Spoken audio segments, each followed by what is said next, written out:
What's up, soldiers? Chris here, CaribbeanPot.com. I'm putting the final touches on a watermelon lemonade. Yes, it's going to be 40 degrees Celsius tomorrow. Yes, it gets very hot here in Canada. And you know, put this in the fridge, you whip it out tomorrow when those hot temperatures. Things out. Stay tuned, you're going to want to give this one a try, man.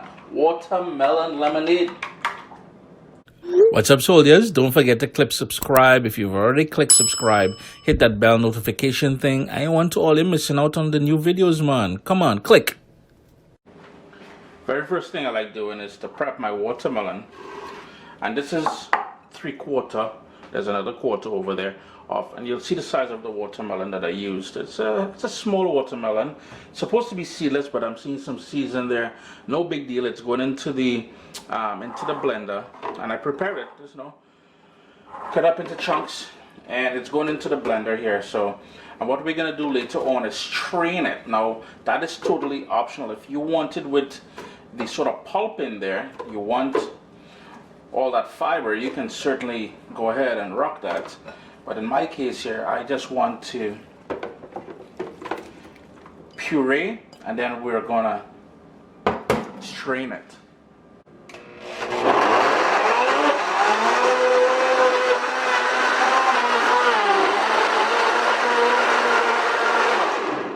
And pretty much all I'm doing here is pureeing it until it's liquid, so liquidifying it. And if you want to add more watermelon, you can certainly do that. The whole idea here is to balance off the 50-50 sort of split with the lemons. One lime, yeah, you'll see me use a lime in this lemonade, as well as the watermelon. So we try not to have one overpower the other. And to help it along the way, to really juice that watermelon, what I like doing, plus I go in with 1 cup of water, because after all, we're going to water this down later on in any case. Plus, as I was going to say, is I like adding my golden brown sugar at this point as well into the blender. Full amount will be listed in the description of the video. So I have here about 3/4 cups of brown sugar, and the recipe itself will be posted on CaribbeanPot.com shortly.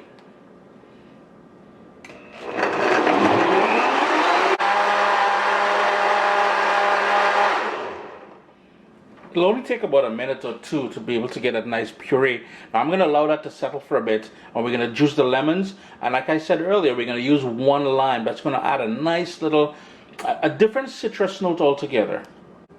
And if you're wondering why it is I opted to, I'm just going to go juice the lemons and the lime right now.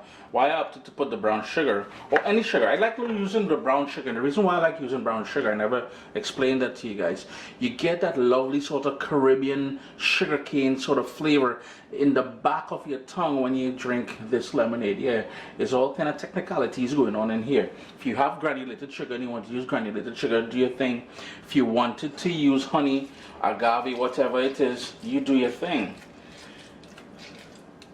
Now, instead of using the sugar there, if you wanted, I will strain this after, if you've seen the seeds drop in there.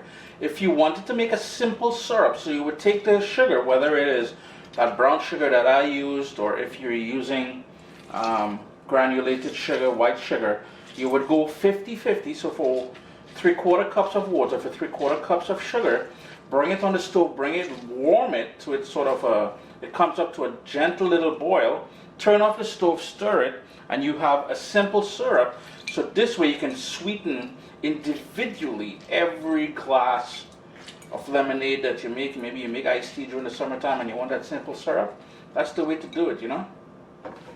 One little quick tip, when buying limes, I couldn't find it, but you notice sort of like little dimples all over, and some of them may be rough skin.